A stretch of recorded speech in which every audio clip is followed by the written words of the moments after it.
Well, ladies and gentlemen, very good. Let's keep those donations coming. We've really got to do well. How much is the BBC going to get? Far too much. Let's see if we can send a big message that some people in our country believe in our country. And our country is full of all different races and colours and creeds. Why would you want to look elsewhere when you've got all the world living here? And all of us need a hand up. Not particularly a handout, but a bit of a hand up occasionally. Here's someone that's had his hand up a few things. Oh, all sooty.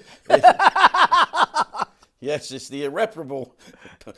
Irreplaceable. Yes, the sensational. Irritable. It's even tax deductible.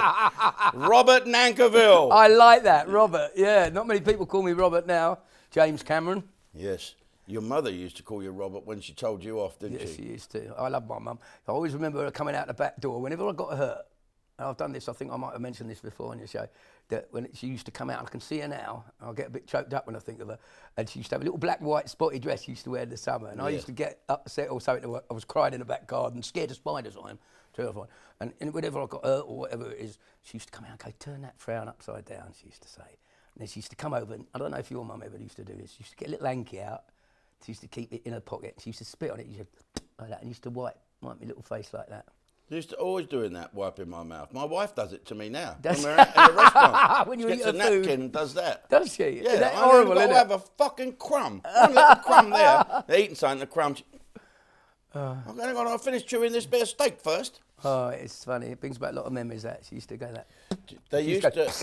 When was your... When was your mother born? I don't know. I think she was a Woking girl.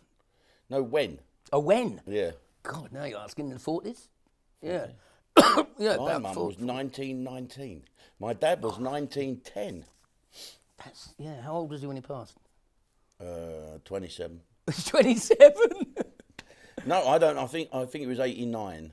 I think he was 89 or 79. I can't remember. All I know is you look back and think, will that do me? God, blimey, I'd like to make 65. I had a brother going 61. Oh, jeez. Yeah, it was a terrible year, that. The Beatles were number one. How old are you now? I'm pushing 60. Pushing it. Yeah. I'm dragging it. Yeah. I'm 64 this year. Oh, yeah? Will you still love me? Will you still need me? I might do. We could rent a cottage in the Isle of Wight. I like the sound of that. If it's not too dear. Not too dear. We'll have to skimp and save. We will, indeed. Well, don't skimp and save tonight, folks. Here's Bobby Davro in the flesh. In the flesh. Well, I'm actually wearing a jacket, and I'm drinking a beer as well. Yes, This is lovely. I don't yes. want you to think I'm an alcoholic. I want you to know I am. But I'm not an alcoholic. I'm not going to advertise this beer. Tell her, what's that thing you got in your pocket, the sniffy thing as well? Oh, there? that's me Vic Sinex, because I've had a bit of a... I haven't had the COVIDs. No. But I've had a bit of a blocked up nose. Yeah. Not for the reasons you might think, because I did try that stuff, but I didn't like it. I like the smell of it. Boom, boom. Boom, boom, gag alert. It's my Vic Sinex. Why do you stick in a Well, plastic it's a tampon suppository, actually, for all the goodies. I might as well stuck it up me arse. You couldn't even get that Couldn't right. even get that right. It's too late in the evening, ladies and gentlemen. Keep the money coming in. Keep it coming in. You know Alex Belfield, don't you? The ginger one, he that should be obeyed, the voice of reason. Anyway, we're about to launch the Alex Belfield season here on Ustream, and in April, he has 8 shows, the first series of 8 shows, where he's going face to face with people. He went face to face with this guy. It's not fair, is it, the business? I started 1997, 98, and a guy said 2 things to me which were profound. Firstly, they'll forget your name before you've even left the car park, which is mostly true. And secondly... Not if you're on the top of the bill. Well, even then, you can quickly be replaced. And it's not fair. Whether nowhere is it written in the great libraries of Milan, Paris, or New York, life is fair.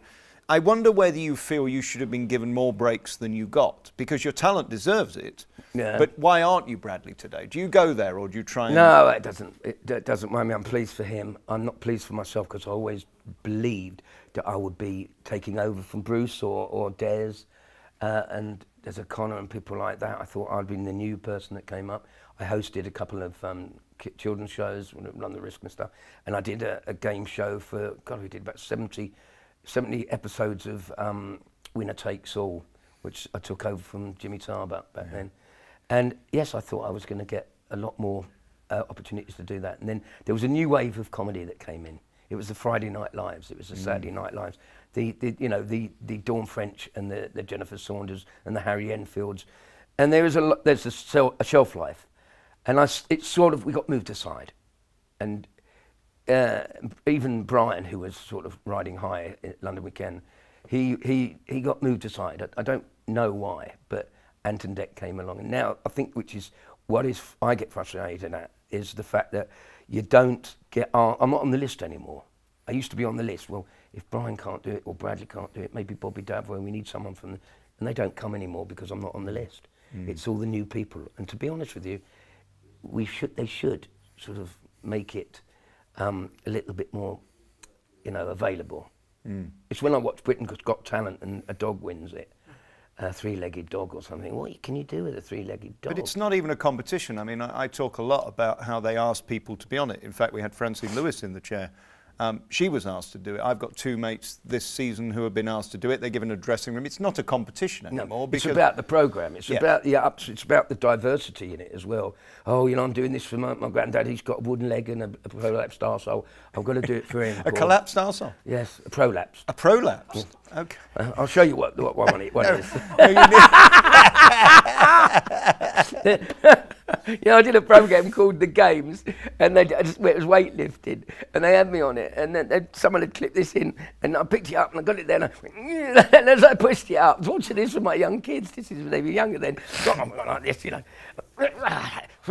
As I've done that, it cuts to a picture of a prolapsed arse. Never a true word spoken. Well, there you go. You mentioned Brian Connolly earlier, who I adore with the Pasquales and all that. And Brian has been quite open about his struggles with just keeping the energy to be him. Like, you have to be you have to be Bobby Davro. During those times when you're down, how do you get yourself out of it? Because there'll be a lot of people watching now, and we've got guests on this series, Frank Bruno being the most spectacular, of a man who has been sectioned 5 times. Yeah, he struggles, you know. But that's interesting, isn't it? What do we know him for? His laugh. Whereas inside, he's often not laughing. And that's so profound, isn't it? That a man who is renowned for cheering people up, an icon and a hero, and the strongest man, is actually one of the weakest when at his lowest. How do you pull yourself out of it? How do you get back? I think Dr. Footlights is the thing for me. I can be really unhappy, but when I go out and do a show, it all goes out the window, because it's the only time I'm not, I'm not being miserable. I've got to go out there. I've got to tell jokes. I've got to be funny. I've got to have fun. And I think that my lowest times, when I've been, having heartache or something, I go home and I'll cry all the way. If I'm leaving home, I'll cry sometimes to the venue. I get my jacket and my suit on, out I go, and I do better shows then. It's sort of like under diversity. I like that. And then I get back in the dressing room, and then I get back in the car, and then I start to cry again. But it breaks my heart that happened or could happen again, because it's almost pointless, isn't it? It doesn't achieve anything. You go on stage and do your show, and then you torture yourself when you come off. How do you break that pattern? How do you stop that? The only way you can do it is through. You've got to forgive whoever has hurt you. You have to forgive them, because if you hold on to the resentment and bitterness, that's the thing that destroys you. It's like jealousy. Envy only hurts the envious, not the envied, and it is very difficult to do that. Very, very difficult. And then I tend to find it easier to forgive people that have hurt me, but I don't forgive myself, and that's the battle I have. I find that, because it's often because of what I've done that or they perceive I've done, or whatever it is, and it hurts me when if you can forgive and not carry that resentment and look at things in a positive way.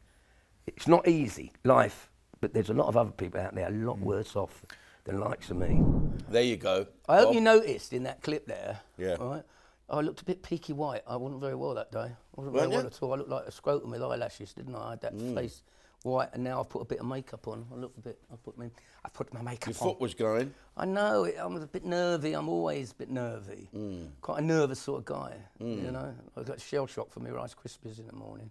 that what it is? Yeah. Snap, crackle, and Jesus Christ! I've shit myself, Sharon. I've never seen it. I've met Sharon a couple of times. Very nice, but I've never met Ozzy. I wonder if he'd like it. I'm a bit of a piss taker, really. And no, he would like it. He would. Stop jumping taking over the interview here. Oh, sorry. What was it like sitting there talking about serious things? You're never really serious for long enough, are you? So how was it with Alex? I can't recall it very well. I just saw the clip there, and I didn't look very well. I think I was a bit peaky going down with something. I don't know what it was going down with Alice. Is that the word? The things he's been down on as dreadful. well, ladies and gentlemen. Dreadful. Dreadful.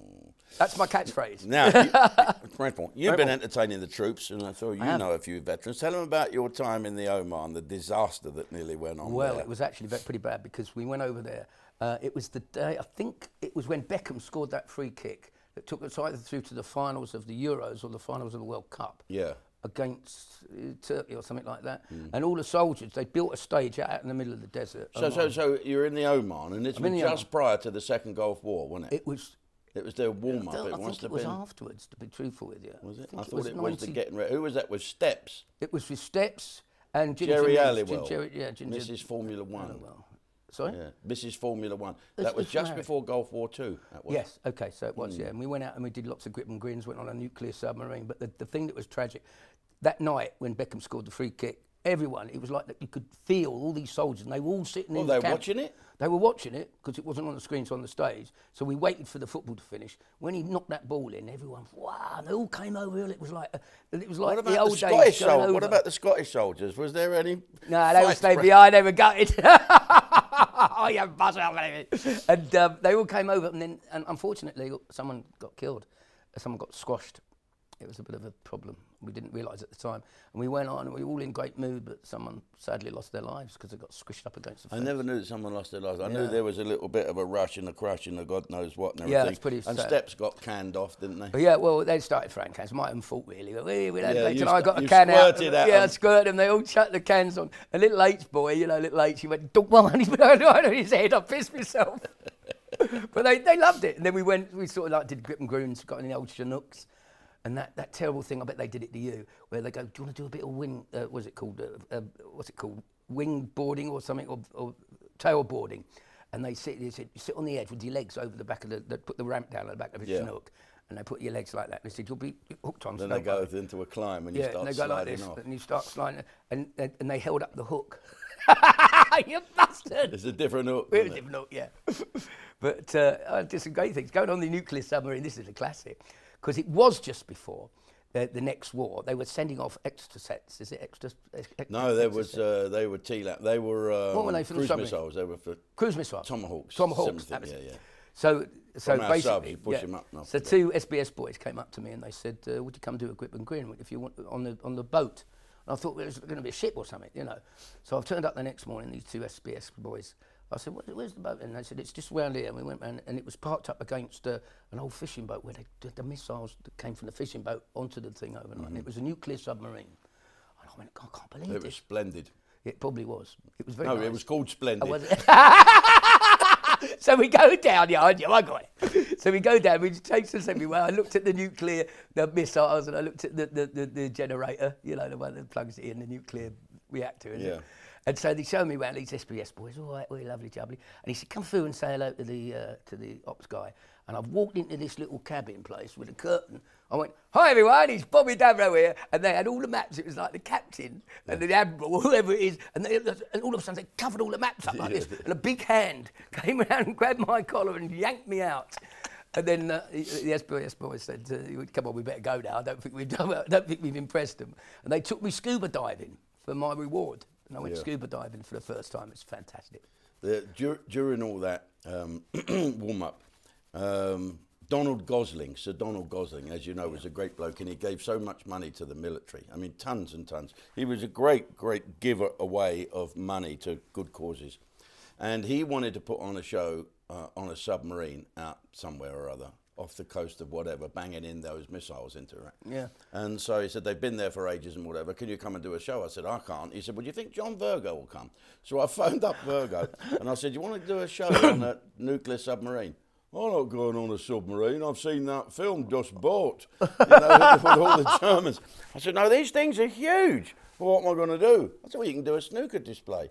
Well, they have a snooker table on board. I said, of course they will. These things are huge. They're like the ocean-going liners. So they flew him out and he took a snooker cue. And he landed at the airport and met by some sailors. And they said, hello, John. What are you up to? I'm going to go and do a show on a submarine. They went, oh, splendid. He went, oh, thank you. You're very welcome. He did that. And then he went on to Donald Gosling's, what was the name of his boat? Leander. He had a wonderful boat called Leander. And all right, John, what are you doing here? Oh, I'm doing a show on a submarine. Splendid. Very nice. Yeah. And he said, where is it? And Donald said, it's just beneath us. Oh, right. And it went to the side and came up. Wonderful. And John went down and did a show. It was fascinating to see it. I couldn't live down there for 6 months at a time. Oh. Well, no, these ones are not the 6 monthers. These ones don't have nuclear weapons, the one that you looked at. They have nuclear propulsion. Oh, okay, what was called a hunter-killer. The big ones, the bombers, as they're called, that are based up in Fast Lane, even the crew don't know where they're going. Yeah. I mean, nor the navigator most of the time.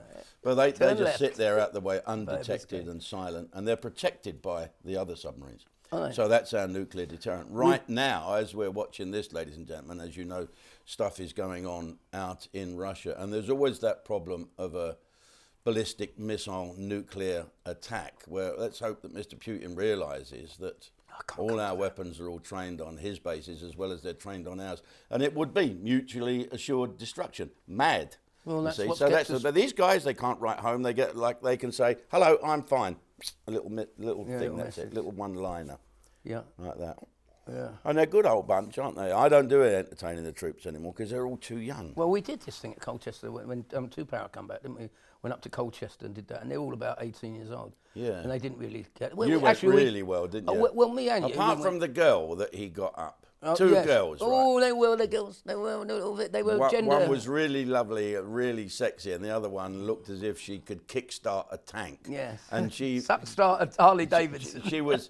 No, I don't think she'd start anything. No, I don't. She was a bit flat-footed, if you know what I mean, whatever. So Bobby said, trample.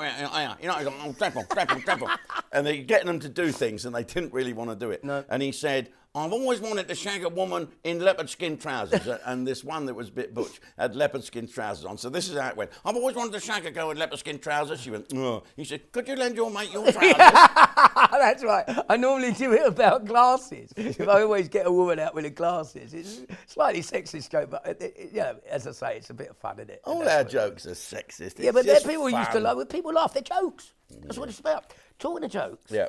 I've bought you something. A joke? No. Now, you went to school about the same time as me, is that right? 8:30, 8:45? And do you remember, here we go, gag alert, this is the gag bit. Tell them about what a joke is when I get this sorted. A joke, ladies and gentlemen, for you young people watching this, is what grown-ups laugh at. It is someone else's misfortune, normally. So, what's that? Right. I was one of them. Right. Now, these used to be like... How do you remember to make that? I didn't. Do you remember them things that used to go clap like that? It's clap. Yes. Yeah. They used to be like, I meant clap. Clap. Yeah. You had to clap as well, did you? The clap. I had to clap. There was another things you made that went like that, just that, like a beak. Like well, this is, I don't know what this is called.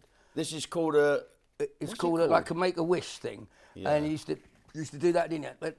So basically what I've done, I had to look it up to find out how, because I'm a black belt in origami. And you know, like the answer to simple origami is twofold. It's twofold. But no, it's not one of my better ones. Actually, so I'll give what's his name? Ladies and gentlemen, despite Bobby Davro, keep donating. Text donate to 66 777 while this idiot tries to dig himself out the shit here. Right. Go on, right, let's have a look. Let's have a look. Right, so I had to look up how this is made, all right? Yeah. So you have to get you've got to be a square piece of paper, or a bit of card, and you basically have to fold it a certain way, and then it comes this. And I don't know what they're called. And you do this, right? Yeah. So I'm going to do this. Now, what I've done, I've written a joke. I think there's 8 numbers. Short joke? Well, no, it's a subject of a joke, and it's completely ad-libbed this. A genre? A genre of jokes. Right, so we'll start with you. You pick a colour. Blue. B-L-U-E. U-E. Pick a number from 1 to 8. Hang on, why's it got blue on the outside? All right, 1 to 8. 1 to what? 1 to 8. 3. 1, 2, 3. Right, now you can see in there, look, there's a number. Can you see that? Yeah. Pick any of those numbers. 2. Number 2, and I open it up, and the joke you've got to tell me, it's a knob gag. You've got to tell me your favourite knob gag. Favourite knob joke. Okay. Go on. Go on. I'm putting you on the spot. Yeah, okay. Let me think of a big knob. Go on, Bob. I got one. My knob is the same length as an Argos pen. Oh. Right, and the other thing you don't know about me is that I'm not allowed back in Argos again. Oh, yeah, that's really good. Oh, I've got a blister. What's the first thing that comes out of an old man's knob when he makes love? I don't know. What is the first thing that comes out of an old man's knob when he's making love? The wrinkles. The wrinkles, or dust in your case as well. And mine. Don't. Are you a dust puffer? I'm afraid I am. I'm afraid. My fucking dick is like a press stud at the moment. It is. It's like a 5.56. Granny's light switch. You always tell me my it goes in, doesn't it? Your knob goes in. I don't know. It's awful. Mine use it or lose it, Bob. I'm not using it. I've got a blister on the end of it. Well, it isn't actually a blister. It's Vicky's contact lens. Do another one. Do another one. Right. Oh, okay. I just did a took. My wife does that. Oh, right. Green. Green. G-R-E-E-N. Chewy green. Chewy green. Yeah. He failed me for an audition once. Did he? The Optunes in Oct. He called me over. You went to Nella Hall. I went. And I did Nella Hall, yeah. Yeah, I went and did the same audition around. Did you fail too? Oh, of course, yeah, I got on it. Yeah. And then he got VD, didn't he? Got 100 on the clapometer. That was the gag. Was the gag we used to about Huey Green. That was Bernie Flint. If you can't remember the name Bernie Flint, just put. And we'll know what you mean. What you mean? Bernie Flint was a great guy. One. Number 1. Okay. Right, let's do this. Let me open it up. What's number 1? I can't remember what I've written down here. Animal gag. An animal gag. Once upon a time, Noah decided that he'd take 2 of every animal in the world, children, onto a ark because it was going to piss down with rain for 40 days and 40 nights. And the Bible describes it well. What it didn't describe is the amount of shit on board that boat. Would have been a lot on the ark. Oh, yes, it was terrible. There was shit all over the place. It was in the fucking... there was a little story of a rabbit that was walking along after a proclamation was made by the lion. Listen here, there's too much shit going on in this ark, so there's now a designated area at the front of the boat, that's the bow for all you dolphins on board, and it's marked off with white gaffer tape, and you shit there and nowhere else. Area. If anyone shits in the undesignated area, they'll be eaten by myself or my wife. Do I make myself clear? Right, so be it. One day, I know the gag getting it. A little rabbit was doing number 2s in a hallway, in a companionway, and a giraffe went, "Oi, what? Do you realise that you could be eaten by the lion for shitting in this passageway? I don't care. He could eat me if he wants because I'm fed up with it. It's all right for you big tall animals going down there. It's fucking knee deep in shit. For us little ones, it is a nightmare. I was down there the other day having a crap and a big grizzly bear said to me, 'Oi, rabbit.' I said, 'What?' He said, 'Does shit stick to your fur?' I said, 'Yes, it fucking does.' Well, he did no more but picked me up and wiped his arse with me. I can't follow that. There was another one about the monkey that was laughing, wasn't it? About they had to hang their cocks up because they didn't want to reproduce on the ark. And the monkey was laughing and they gave them raffle tickets. Didn't it? Go on, what's the joke? I can't remember it. It was, oh, that's not fair. I won that right, one. Noah gave all the animals raffle tickets. Leave your cocks out there. Right? Yeah.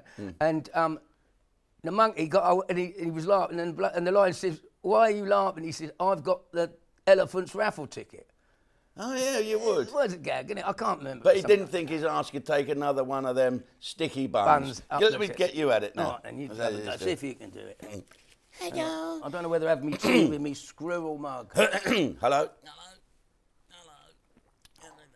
You know, right, red, white, blue. blue. I'll tell you something that reminds me of. What? You were sat when we went to poor old Kenny Lynch's funeral. Yeah. And you were sat next to me. Yeah, I made Kenny Lynch talk in his coffin. And you made him talk in a coffin. I was trying not to laugh. It was the funniest. Being carried in. Tarby was carrying him in, a lot of them. And as the coffin went past, it was all a bit sad, and we're all a bit sick. Sad. As the coffin went past, I went, "Hello." I went, "Who's that?" Let me out. Let me out. Let me out. Kenny, Kenny. All right, hello, Kenny. There was a joke. How do you make Kenny Lynch's cock 12 inches long? You fold it in half. Right, Come on, then, do it. I'm going to go pink. I'm going to go the pink. ice cream man outside. Oh, no, that's my son Freddie calling me on the phone. Hang on, Fred. Oh, He's probably watching this. Pink. Ready? It's Pink. got a lot of letters in pink. P-I-N-K. Right. I'll go 8. And I'll go, let's have a look. Yeah, I'll go 8 again. Open up 8. And they'll have a subject on it. Wife gags. Oh, okay. Right, before you do the wife gags, tell them what you did when your best man speech at my wedding. Yes. Go on. You tell come them. up to me, he said, hello, Bobs, he said, this is Michelle, she's my 5th wife. And I looked at her, I said, she wouldn't be my first choice either. Yeah, but where did you tell that joke? You're my best man speech. You did it to the congregation. And they all laughed. Wife gags. Wife gags. When it's a very sore point for you, isn't it? Well, I've met your I've wife. only had one, haven't I? My old ex-wife. Yeah, but you she know what makes she up said for the 5 other of day? mine. Jesus Christ. You collected them. Yeah. My ex-wife, she once told me that she could never live without me. Yeah. And I found out last week she's still alive. Oh, that's awful, isn't it? When I married her, she had big tits and long legs. What now? Now she's got long tits and big legs. Oh. I said to mine the other night, we were in bed together. Oh, yeah. And she said, what were you thinking 20 years ago when we first slept? I said, I was thinking that I'd like to suck your brains out. And she said, and what are you thinking now? I'm thinking, what a fucking good job I must have done. I love it. Kidding. Right, here we go. Have another go. I'll have, hang on, I made my mind up yet. Orange. Oh, whoops. How do you spell orange? O-R. Orange. Orange. Orange. O-R-A-N-G-E. O-R-A-N-G-E. Right, okay. I'll have 4, 5, 6, or 8. 7. There ain't a 7. Oh, I'll have a 4 then. No, I won't. I'll have a. Oh, your fingers and thumbs. Not like you. 4, number. I'll have number 7. Just get a 7. There ain't a fucking 7. Do the extra bit. It's a 7 on there for sure. 7. Is there 7? Do you know what this is? 7's he my lucky knows he's number. put 7. He knows there's a thing on there which has got the best joke in the world. No, it hasn't. Well, I'll change it then. Yeah, 7. 7. Right. 7. What's it? Trivial jokes. No, they're in written down there. Sex gags. Oh, for goodness sake. You wrote these. You must know some. You know millions. You know Well, every you know joke all the in the world. jokes as well. Sex. I remember the first time I had sex. I was terrified. I was on my own. Oh, no. Yeah. I had my Really? first threesome last week. Did you? 2 no-shows. Have you talking about that? Have you? You're a single bloke now, aren't you? Oh, yes. Yeah, but you've got Vicky. You and Vicky here. Yeah, single but not single. I don't know where we are at the moment. Would you ever go on Tinder? No. I tried it once and I had a terrible experience. I was typing in, what you have to do, is I didn't have much luck with it. And my mate said, well, try taking your photograph off, you might have a bit more luck. It's a terrible joke. So I was tapping and you have to put all the things that you enjoy, like your sexual, come up with what is your sexual preference. Yeah. So I'm tapping in there, I'm going to like this, I like shagging page 3 girls. I didn't realise, but the P wasn't working on my keyboard. Terrible problem. It's like wearing your Speedos in the swimming pool and the S falls off. Falls off the logo. Sex jokes, okay, Come on, being married. favourite song. My wife was so pissed the other evening in bed, she came up to me and she said, "Yeah, why don't you turn that bedside light out and then, if you want, you can come over here and shove it up my arse." Well, looking back, I should have let that bulb cool down a bit, shouldn't I? Classic. I actually tried the old going, trying on the trapper's hat, as you call it. What, trying on the trapper's hat? But I was chewing on the fur burger? Chewing on the fur burger, yeah. Saying hello, hello. Barking at the Busby? Barking at the Busby. But And I what was happened? very drunk. And I said, you're very dry down here. She said, you're licking the carpet. Oh, no. Yeah. Do one more for luck. These are jokes, folks. Jokes, folks. Right, Not one for more wokes. for luck, and then I've got a contest for you. Oh, great. Right. I'll just do number 5. We don't have that. Fucking. Food gags. Oh, food gags. Crikey. Right, you go first. You're a good cook. I'm a what? Good cook. Yeah. You got your own brand of sausages, haven't you? Yeah, I have. Yeah, the Jim Davidson sausages. What are they? Well, it doesn't have your name on it. It's just got prick with a fork on it. Come Come on, hit me with one. Food. Jaffa cakes. Jaffa cakes. What was the catchphrase with the mad Jaffa cake eater? It was Welsh. It was Welsh. He said, "There's Orangey, there's Orangey." That was it. And do you know? Was that it? Do you know who the mad Jaffa cake eater was? I bet I can. It's Victor Spinetti. Victor Spinetti. I do recall it. I did Panto with him. He was I wonderful. did Panto with I him. loved He was Victor the Spinetti. best villain I've ever seen. Yeah. When it comes to pantomime, you've got to be a villain that scares the kids, but you've got to do it in a camp way. You've got to do it in a funny way. He was brilliant. Well, the reason he was brilliant is because I directed him. Good boy. Thank you. Get a Jaffa cake out and show me this bullshit. Yes, you're gonna now do. this is And you can do this at home, folks. And don't forget, donate, okay? You've got to text donate to 66777. It won't keep on it. Yeah, you know what the deal is. Kind of. What's his camera? Why come he's got a better camera than me? I've got a real shitty box camera. He's got a real fucking like the Hubble telescope. Now this takes a lot of practice. What is it?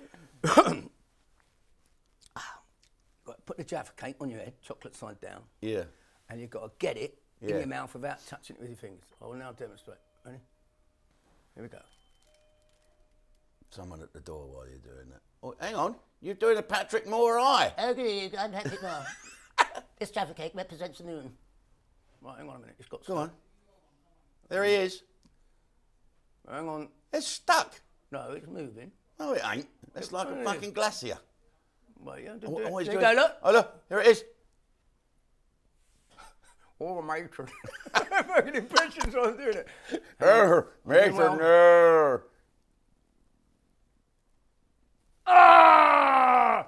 Genius! Lovely. You have a go. You have to take your glasses off. Oh, look. Oh, see? Good All start. fingers and thumbs you are today. I am. Yeah, I'll look after them for you. I'll do my Stephen Hawking for you. Oh, this will really get it shut down. Yeah. Right, so it's got to go in my mouth. Hang on, yeah? hang on. I'm doing Stephen. No, you got to do it chocolate face down. Oh, go on. Do Stephen Hawking. I'm so looking forward to you doing the Jaffa Cake Challenge. It is all about cosmology. Go on, you do it. God, sorry, Stephen. One of my heroes. Chocolate. No, this is. Chocolate face down. That's it. Chocolate. That's it. Now, just use your face muscles. I ain't Keep got it any. I've flat. had Botox. You've had Botox. That's it. Keep it going. Keep it. Oh, you're doing well. No! You rushed it. Have another go. No, chocolate face down. Look, he don't believe you. Ah, cheating. No. Oh, fucking horrible. No, Right, no, I've got one for you. All right, then. Jake, I'm doing mine. have you got a stopwatch on your iPhone? What's this then? This is. Yeah. We're going to start doing this on the new series of Sunday Night Live. This is the Listerine Challenge. Right, so when you're ready to say go, hang on. Hang on, let me see. Wait. No, looking What? at it. Okay, your time starts now. Great. Oh, get me ready. Oh, you bastard. I'm nearly there. Hang on. Ah! How long was it? 13.89 seconds. Oh, not great. Yeah. Right, there you go. You got to get the lid off. Shall I have a go? 13 point what? 8.9. 8.9. Right, okay. Jake, you ready? On your marks, go. Oh, you're struggling. Tick, tick. So far, I'm in the lead. It's a bit like Top Gear, isn't it? Where you put it on a chart, best time. Yeah, it'd be like that, yeah. You should keep it. Are you doing an Easter Panto this year? I am. Where are you going? Plugging it. We're going all over the place. Don't ask me where, but we're starting off in Dorking and about to on the 2nd of April, and then we go right up to Scotland and back. If you get a Wizard of Oz. if you get a chance to see Bobby do this, I really think he's the best pantomime operator that there is going, and I love watching him, and I love watching all the lovies and the theatre people and the crew and everyone saying, "Oh, does he have to behave like that?" What do you mean? Does he have to behave like that to get a standing ovation every time he comes on? Yes, is the answer. Okay, lovelies, well done, Bobby. Smashing. Lovely. We look forward to seeing your story with face to face with Alex Belfield, and of course your continued appearances on Sunday Night Live. I'll play you out because this is something I've learned in the lockdown. I've got Can to you? do this. Oh, I can play the mouth organ. I haven't got it out yet. Might not be. Sorry. It's my clarinet. Oh, is it? That's very good. You've got a mouth organ, though. I saw you with it earlier. Yes, you want to get my organ in your mouth. Okay, just give it a blow to start with. Give it a good blow. That'll do. I dropped it down the toilet about half an hour ago. I was practicing. I've learnt Happy Birthday. Go on then. And I've learnt the beginning of Piano Man. We can't do Piano Man because of copyright. Oh. We'll have to give all the money that's raised to the bloke who Right, wrote then. it. Edit that Engelbert Humperdinck, wasn't it? Happy Birthday. Yeah.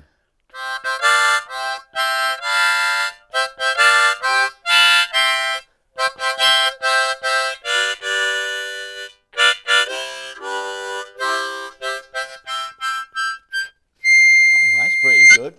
Marvellous. I messed up a little bit. Okay, shocking. I've got more notes in Show my off. pocket. Ready?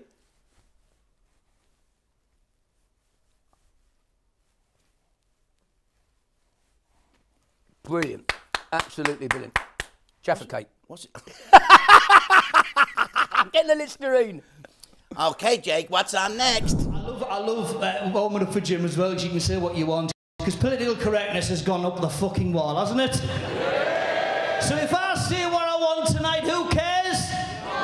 No one! Yes, exactly. That's the type of gig we want tonight. And to be honest, I have put my lucky underpants on for you lot tonight. And I was looking for them before I left the house. The thing is, lads, we think we know where things are, don't we? Whereas ladies actually do know where things are. So before I left the house earlier, right, I'm looking for my black Calvin Klein underpants. I think they're in the top drawer in my bedroom, right? So I'm looking for them and I can't find them. So I shout downstairs to me missus, babe, yeah, where's my black Calvin Klein underpants that I like to wear for my gigs? They're upstairs in the top drawer where they always are. I'm looking, I can't find them. They're not, they are, they're not, they are, they're not, they are, they're not, they are. I better go up there and I better find them. And they do, don't the lads? In the most patronising manner you can ever possibly imagine. And the thing is, girls, you're that good, right, you don't even have to look in the drawer, do you? They just stick their hand in and go, what's these?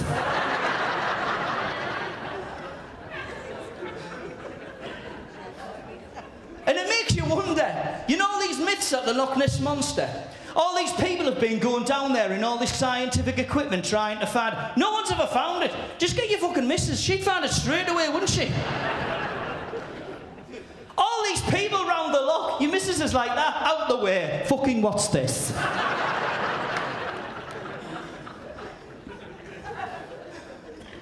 Even the Loch Ness Monster's shocked, you know? He's like, how the fuck did you just do that?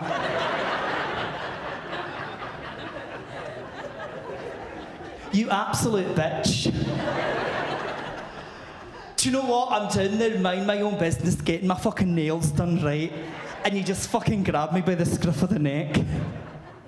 How camp is the Loch Ness Monster, by the way?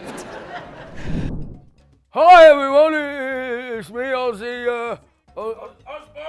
Thanks, yeah, Ozzy Osbourne. And I thought I'd just come and tell you that I was out in Africa once, right, on a surfboard safari. I was on a safari, right, and I was walking down through the National Jaguar Park, or whatever it was anyway. And all of a sudden, right, a fucking great lion came out of the trees, and he went, "Rah! Oh, shit myself." No, then, when I just went, "Rah! Oh, Jesus Christ, Sharon!" Oh, fuck. Well, folks, that's the end of a long old night. I hope you've enjoyed it. I hope you had a good old laugh. And I'll be letting you know in a day or so how much money we have all raised tonight on Red, White and Blue Nose Day. Take care of yourselves, folks, and we'll see you for Sunday Night Live.